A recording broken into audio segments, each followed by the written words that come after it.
What's going on, guys? This is Kirk from LaneFlix Media. I have with me today Tommy J, one of our producers. How you doing, Tommy? Pretty good. How about you, man? Pretty good. Today we're going to do our first week of SeptemPeaks 2021. Yes, sir. And we're starting with the pilot, the original Twin Peaks pilot that I believe they made to sell the show to ABC. But yeah, it's essentially the first chapter setting up all the characters and the situation of Twin Peaks. So, and it really is the true beginning, because I always remember watching the first few episodes and being like, there's something missing here. There's a part of the story that I can just feel that's missing. So yeah, going back and watching that, it was pretty cool. What's your experience with Twin Peaks? Because I discovered it a little over a year ago, and then I ended up watching it I think twice, and then you and I watched it. But how do you feel about it? What's your... Man. Yeah, I don't even know how to describe it, but yeah, pretty much I think you told me to check it out, right? And then I think I watched half of the first episode and thought it was a normal show, and then me and you watched it and it turned out to be everything but. Yeah, absolutely. It's a show that it tries to trick you into thinking it's... No, it does. It's small town crime show. It's yeah. Spiderweb of a show. Yeah, sure. It's definitely different. That's for sure. But yeah, to me the very beginning, the kind of big bang of Twin Peaks is Pete saying that she's dead, wrapped in plastic. Yeah. That's boom, this is Twin Peaks. It's like a black hole, the event horizon. Yeah, can't escape from. Yeah, exactly. The way the pilot is shot is absolutely perfect because of all the stuff it tells you in just one shot scenes. It takes me back to whenever Leland is sitting in the foyer of the Great Northern, and you see Harry Truman's truck just skirting up in front of it, and you're like, holy crap! You can just feel the emotion of everything going on. Even if you turn the sound off, you can just tell that there's some urgency. There's some I think it's pretty crazy how they go through literally each main character through the pilot, and they portray their personalities it's so crazy. Yeah, they didn't even notice that the first time through. Well, I guess you wouldn't. Yeah. No, I mean, you don't know the characters yet, but the way they're all introduced is very reminiscent of who they are, and they're the way they evolve throughout the show. It's so crazy. Definitely. Family. Yeah, absolutely. Shout out to Fast and Furious. Oh God. Shout out to Vin Diesel. But yeah, Twin Peaks.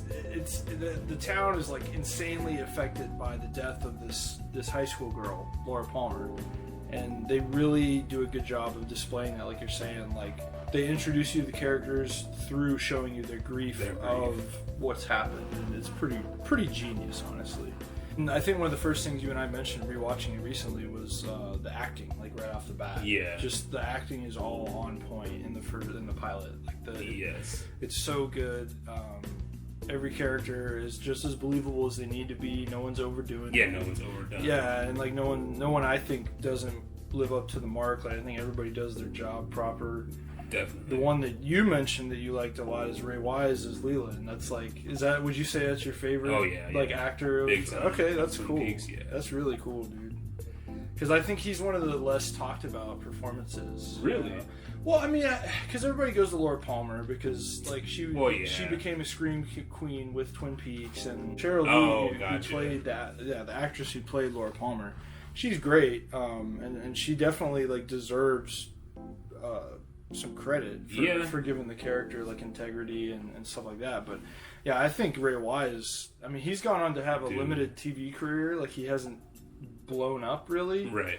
But I mean, if you go back and look, he's one of the minions in RoboCop. Oh man. Yeah, and he's been in a lot of stuff that you're just wow, he's just he's always there. He's like a pillar of just like, you want to like a solid actor to just pull off a role. Slap Ray Wise because he'll do anything. Like, not he'll do anything, but he can do anything. He can. He's the man. Yeah, he's pretty great. Like continuing with the acting, all of the high school kids are pretty believable. Yeah. Like we were literally saying they're like people from our school. Like, like each character. That is pretty crazy. Yeah, it was funny. Like I remember specifically whenever Bobby is doing his little like sarcastic walk to the office, we were like, oh, we knew guys that acted like that. Yeah.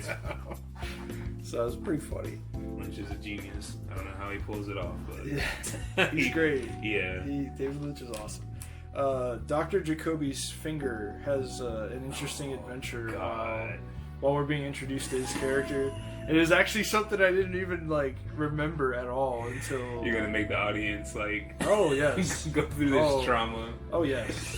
Oh, everyone is enduring everything we're gonna endure. This is the Twin Peaks experience. So definitely pay attention to Jacoby in the first episode. Yeah, so in the pilot, when you're first introduced to Jacoby, just pay attention to every little mannerism he does, because I don't want to like spoil it. It's pretty great, but just check it out. Another thing we noticed in the pilot was the chocolate bunnies thing. Yeah. And it was so funny because it's so fitting. It's such a fitting little like comedy scene in The Return whenever Hawk and Lucy and Andy are all going over the chocolate bunnies thing, trying to figure out what the hell's going on with it. And it's awesome that it was actually set up in the pilot of Twin Peaks. I just love that because I totally had forgotten about it, and then that's a long time payoff. Like, oh yeah, it's a 25 year joke. Like it's pretty great. It also sets up how kind of quirky and like detail-oriented Cooper is. Yes. Because that's such a weird thing to make a note of, but it's like he's making note of everything. Because that's who he is. Like he's very analytical. I mean, he's an FBI agent. You can't be this, Yeah, he's doing his job. He's doing his job. He's definitely doing his job, and he feels like he could be like an X-Files character, but more, I would say, more tuned up. Like he's very, because most X-Files characters have some edge to them. Yeah, they're more like Cooper's just square. Like he Cooper's is like the like good guy, like epitome of like a hero. The force of good. Yeah, that's force of good. Cooper. That's the perfect way to put it. Yeah, absolutely. That is Cooper. Like one of the like kind of, I don't want to say negative, but just like things we didn't like as much is there's a really weird part where Audrey is doing this weird like pouty thing, and they have that like weird baseball Follies music. Oh yeah. And we were both just like, what? That was horrible. Because I remember like I rewatched it before we did, and I was just like, what? Like, that was And like, mean as they're like, oh, the Norwegians are leaving. And even before when she's just standing there, when she's trying to get their attention, they have the little and it's like, dude. Jesus, like I don't know, it was weird. Hey, Lynch is an old man at the end of the day, so I mean, it's not going to be perfect. He's not going to be, Everything else is so good, it's pretty forgivable, but it is weird. And then the last thing, like for now, we're going to talk about is, as far as the pilot goes, is the scene of the Horn family in their house, and like how it just is echoed like later again in The Return whenever whenever Richard Horn comes and like robs his grandma and stuff, and like Johnny's been hurt, but he's like still okay, and he's like sitting at the table, and there's that toy, and there's that constant like, hi Johnny, how are you today thing. I was just gonna ask, do you remember what it was? Yeah, hi Johnny, how are you today? With the light bulb, right? Yeah, like it'll go like while he's saying it. It's really creepy and weird. But I guess it's supposed to be like a toy for his like stimulation or whatever. I mean, he's mentally. But then again, with the context too, it's even scarier because like Lynch uses the light bulbs and the fading in and out. It's absolutely. You know what I mean? Yeah. He uses the electricity to show like the travel or the transferring of like souls or whatever. So it's very interesting. But I just thought it was kind of cool because like this scene is very similar because she's being assaulted with her feelings instead of like physically assaulted, and it's in their house, and it's that like constant noise of like Johnny hit his head against the dollhouse kind of thing is really, it's gut wrenching because It's gut-wrenching and funny because it's kind of funny that it's like, damn, why is this guy hitting his head so much? But it's also like, good lord, like they can hear that loud downstairs. Yes. Like he's hitting his head. Yeah, like, so he's definitely got some issues that. I mean, we still never figured out why they like glued his mouth shut either, right? Yeah, they like wired his mouth shut. In the that is so weird. I know some people. I don't know. I've only ever heard of that if like people are liable to bite their tongues off. Oh, so they will do that. I mean, yeah, people have done that. Okay. Oh yeah, I didn't know that. Okay. It's I think it's an old practice. Oh. I don't know if they still do that. Because I wonder what they would do, like today. Like, what would they do to prevent that from happening? I don't know. The whole idea of having your jaws wired shut. So, like, think about them having to sew like in your gum and shit. That's no, that's not okay. Yeah. So yeah. Any other thoughts? Any other Twin Peaks stuff you want to just talk about off the cuff? Because I mean, this is like literally the first time I've talked about Twin Peaks, so I haven't touched on anything yet. So At like, all. So like, I'm like, it's hard to speak about it without spoiling. Oh yeah, no, we can spoil stuff. Oh, okay. These are gonna be spoilers. Yeah. It just. So I don't like, even know what to say. It gets crazier as it goes on. Oh yeah. So just if you could go like think back to when I first watched it with you. Right. What was your like mindset the first few episodes? Like, what was your like watching it fresh, like not knowing anything about it? Yeah, like I said at first, it's like, oh, it's just a small town crime show, and then it starts getting more like. Yeah. What would you call it? It starts getting more surreal. Yeah, big time.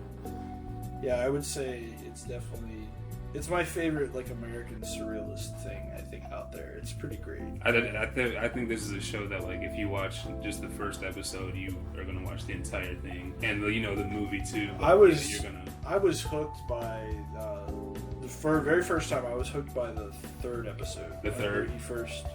I can't remember if it's second or third. When he first has his dream. The dream, yes. That's the one that hooks me. That's the crazy. Like, okay, yeah, I love this, and I hope he dreams again. He dreams again. It's awesome. Oh yeah, he definitely. Yeah, he dreams again. It's great. But yeah, I mean, just like rolling down the characters real quick. We already kind of touched on Cooper, but he's literally like a Boy Scout mixed with like I don't know. A Mormon. Yeah, like literally. Mixed with just like a... Like the purist, I don't even know. Yeah, like George Washington, I don't know. Like, yeah, like just someone who I guess you said it perfect, like the force of good. Yes. Because that is who he is through the whole show. Like even in season 2 when the shit goes down and he's like in the Black Lodge and it's just so great. Like he, at every point, is just trying to help other people. And it's so crazy how we're describing how good Coop is, only for them to me like Mr. C. And it's dude, yeah. But I think that was that was another great subversion where you're like expecting something, and you're expecting hopefully Cooper because after 25 years you're like, you better fucking give me Cooper, and then they give you Mr. C, and you're just like, he's pretty cool too. Yeah, he's a cool definitely bad pretty guy. cool. And that's a testament to Kyle MacLachlan's acting and like how he can pull off anything he wants. It's like, crazy. Lynch, he had some really good actors who were pulling off like multiple like awesome roles and one person. That shit's crazy. Well, his whole thing about doppelgangers is in like all his stuff. Okay, so is that like a part of his beliefs? Pretty much like I think it's more just how he portrays emotion and how he portrays like people acting or like doing different things. Okay. But it could be. I know he's big into transcendentalism, and like I don't remember there being anything in transcendentalism about that, like specifically changing or whatever. But I still wonder if Mr. C is supposed to be somebody completely different, or if it's just a side of Coop. Well, I think you mean like what it really means? Yeah, like what it really means. Not as far as the show, but if it's supposed to mean like, oh no, this, you know what I mean? It's supposed to mean like he lost hope for like a long time or something. Yeah. I wondered the same thing because like the ending leaves us no more clear when him and Diane and then what do they turn into? Like what are their names after?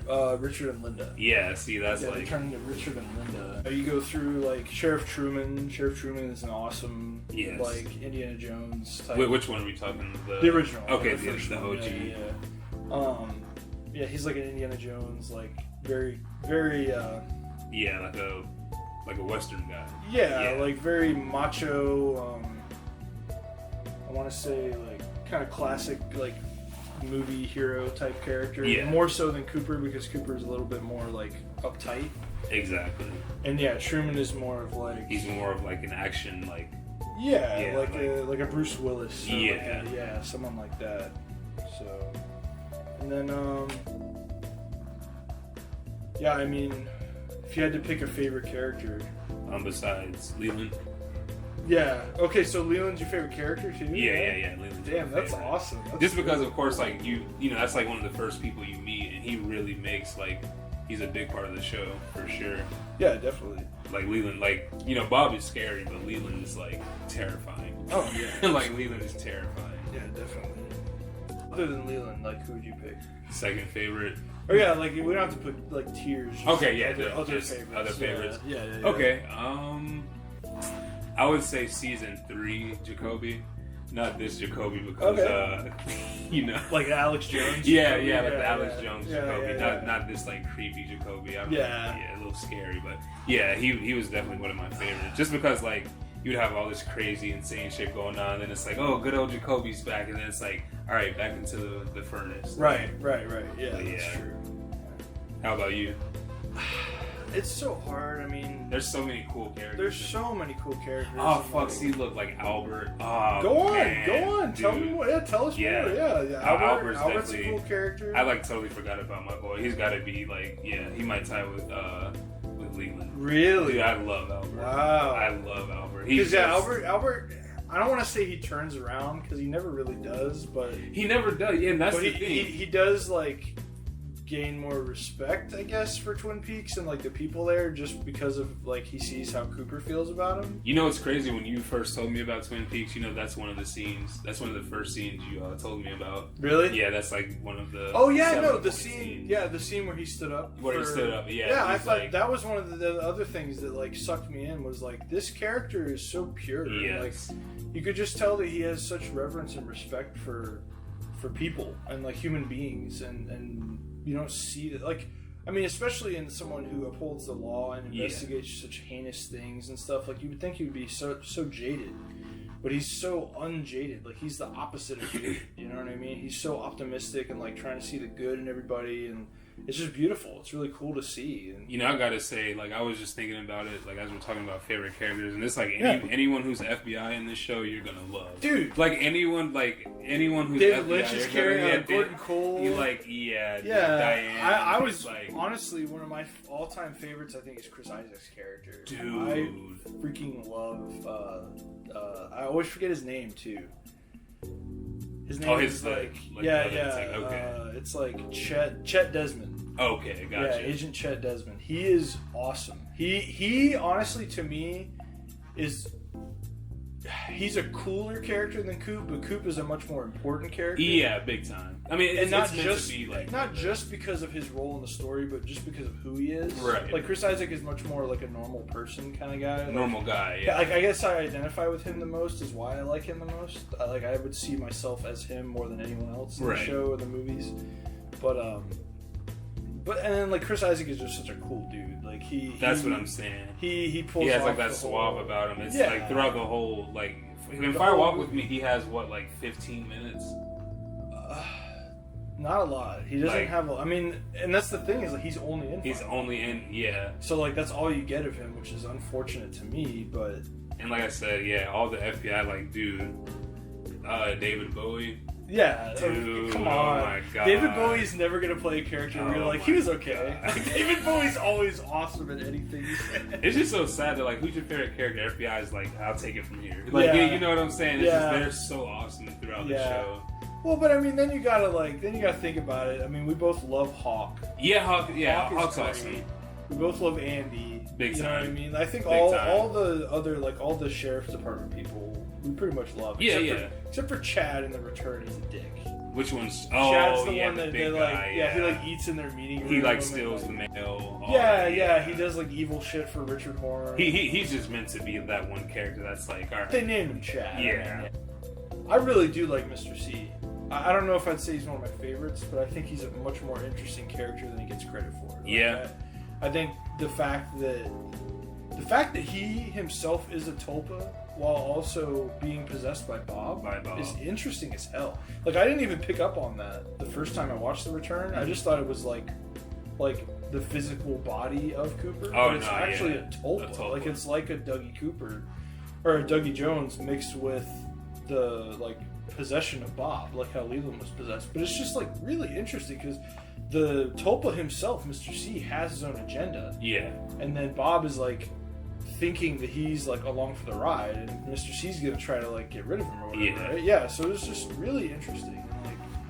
And like, he has like way more depth than I first realized, and I just appreciate that. Yeah, I didn't think it was like, I feel like when the tulpas are designed, aren't they designed with a purpose, like to do this one thing? And like, I feel like, yeah, because like I just feel like he was so much more evil, Mr. C, because they were in the Red Room and he was created like from Coop. I don't know. Makes sense. It felt like it was just more like something more happened there. You know what I mean? Well, and it's crazy because then he created Dougie. He created Dougie. So it's like he's a tulpa creating tulpas. Yeah, it gets crazy. Because like already the term or like the idea of tulpas is just weird. Like, that's weird to me. I don't mean to be like racist or whatever, but it's just like from another culture. Yeah. I'm not familiar with it at all. And then like to read about it and what it really like. What culture is it from? It's from some Asian culture. I don't remember which one, or it could be Indian. Okay. But I think it's a religious. Oh, it's like a thing. Yeah, okay. But it's specific to a region. I don't remember where though. But anyway, but Lynch like verbatim from like where it's from just used exactly what it means. He didn't change it at all. Like, it means like a variant of yourself, or like a I don't want to say copy because it's not like literal clones, but it's like when you change. From what I understand, I could be totally wrong, but from what I understood, it was like people you change into through your feelings. Yeah, and there's a lot of philosophy about that, like how, like, you know, the person that you are when you're happy is completely different from the angry you and exactly. Yeah, definitely. like the everyday version of like split personality. Yeah, not like true split personality, but so, and it's like interesting to try to figure out what he means by like the different, like the Diane and the Naito and the Linda, and it's interesting too. You remember how we like dissected the names and like all the names are like one letter off or something? Oh yeah. We were like, dang. So Naito even is like a tulpa in her own way, but like different. Yeah, it's weird. And then like in The Return, I know for a fact if I watched The Return when it came out, it would have been my favorite show, like hands down. Because when I was a kid growing up, and even into like my young adult age, I loved anything to do with like secret like coordinates and like weird conspiracies and stuff that like I could go find, or like stuff that I could get involved with. And like that's the coolest part about Twin Peaks is like there's just everyday people like oh god, what's his name? Matthew Lillard, who played Shaggy. Oh, remember? He's just like regular like teacher guy who gets involved in the plot of Twin Peaks. It's like, that's freaking awesome. He does an awesome job. Oh, and he is fantastic in it. I'm not even like talking about his acting. I just mean like strictly plot wise. Yes. But yeah, Matthew Lillard is one of the best actors in The Return. I totally forgot about him. He's so good. I don't know that he's one of my favorite characters because his character is very strange. No, just his performance. But his performance is fantastic. Yeah. Major Briggs. Major Briggs is a great character. How about, I mean, I know we don't talk about this much, but how about Michael Cera's appearance? Wally Brando? Yes, dude. Yeah, so I did reading up on this. I knew it was supposed to be something to do with Marlon Brando. Okay. But apparently it's like a parody of a monologue he has in a movie. Oh, no way. So it's like supposed to be a scene from one of his movies. And I want to like track it down and watch it now. I wonder which one it is. Yeah, I'd like to see if he actually like was... like if he did a good job or not. Or not, yeah. I mean, maybe not, because I don't think they'd be clowning him up. Oh no, I think he was doing it for laughs. Okay. But I just mean I want to know if like he had, like paste it out right and stuff. Gotcha. You know, is it like a direct, like it's right from the... That's the thing, I don't know. Okay. I don't know for sure. I don't know if it's like adapted to his character. Right. But yeah, that's pretty funny. Michael Cera is underappreciated. He's pretty funny. He was a curveball, I can't lie. He was definitely, I don't know if did you get into Arrested Development? No, I still have not. Okay. I still gotta check it out. He's one of the best parts of that show. Really? Definitely, yeah. He's great. And he's like the weird son of Jason Bateman, so he has all these little moments, but that's like his whole character's little moments. So Okay. It's kind of great. Like, what is he? Like, he just has like little body language stuff that he does, or like his little weaselly voice. Like, Yeah. You know, So typical Michael. Like, Yeah. Yeah. oh typical. yeah, that's where he was made. Oh, so that's his. Okay. That was like gotcha. one of his first shows he was ever in. Yeah. Fuck yeah. Yeah. So I heard he like took no acting or anything. I heard he like walked onto a set or something and like I believe it, was yeah. just like awkward, and Dirk was like, you. Yeah, because like, I know he was in Superbad. That was pretty early in his career too, which is funny as hell. Superbad is like, Superbad. dude, people our age were straight like We should do obsessing over that. Superbad. Do Superbad? That'd be fun, dude. That'd be a good movie to check out. But, People love that movie. That's I'm trying to think. That's the one with like McLovin, right? And Yeah, all that. man. Oh my Yeah. god, Jonah Hill, That's young like- Jonah Hill. Yeah. Like, yeah. That's like the Animal House of our generation. Yeah, it's like straight up. Like theories that we've talked about like the last year of just like how many like different things different things could mean. What are some of your favorite like moments from Twin Peaks? Because I can name a few just like right off the bat. Obviously, like the first dream is awesome. Yeah. I feel like pretty much anything like Red Room. I mean, I don't know. That's like a cop out. I guess I can't say that. Some specific moments. I do love, although it's like probably one of the scariest things in Twin Peaks, the whole murder sequence in Fire Walk with Me. Oh man. Whenever she's like constantly just shrieking and like there's the flashing lights and her face looks all like demonic and it's fantastic. Like that whole sequence, one of the scariest things in any movie ever, I think. Like that would make top 10 scariest scenes in movie history to me. But favorite moments, one of them that just popped up. Yeah. Blue Rose, the episode. Like just the whole episode. The whole episode. Yeah, we're doing that one. There was just such a. For sure. I don't even know. That was. That's episode like 4 too. That's not even that far into the. That's on episode 4. Yeah. Oh shit! I remember like thinking that was like. I thought that was like the way. end. Yeah. Like before they all meet up in Twin Peaks. Yeah, like literally. No, dude, that's literally like 3 or 4. I was like, nice. Damn, okay. Yeah, that episode has like a weight to it. I don't even want to get into part 8 until we get to part 8 because how do you get? There's so much. Like we might just do a whole video on just part 8 on part 8 because there's so much. Like the video just turns off. Like, it's 30 seconds. It's of like black, literally black and like Jesus Christ. That would be funny. Just the background music for 30 seconds. I'm trying to think. What are some like landmark episodes? The one episode that is one of the other scariest ones to me is the one where Leland kills the cousin Maggie. Yeah. Maddie. Maddie. I gotta watch more of season 1 because like every time you're like, what's a favorite? I always go like to like 2, 3 or like the movie now. Oh yeah, no, I've forgotten so much of one. I feel like, and until you bring it up, then I'll remember. But it's like crap. Because that's like a crazy part that I did not even like. I think that might be season 2, honestly. Oh, the season 2? Yeah, when he kills her? Because I don't even think she shows up till like the end of season 1. Yeah, you're right. I think I could be wrong. No, I think it is like the very end. Because that's when Audrey has like the long hair or the longer hair. She definitely doesn't have like the fro thing going on. Right. Yeah. Some great stuff with the what are they named? I almost said the Duffer Brothers. Oh, the Mitchum Brothers. The Mitchum Brothers. The Mitchum Brothers are some of our other favorite characters. Season 3 is awesome. Dude, like season 3 is just. It's so good. They like totally changed. They did and they didn't. They totally changed Twin Peaks, but it was almost like they were just like, hey, we're gonna do the same thing but in California. Yeah. Because they were in Casino, like the sex club, the One-Eyed Jacks. Like they were, they had done the kind of gambling scene before. I guess they had never done a flat out casino. Right? But it was still great. Like it's cool that. It's almost like everything in The Return like echoes some part of the whole other show. You know, like season 1, 2, and then the movie. Like the craziest thing is just, you know, before we sign off to continue with our season 1 discussion.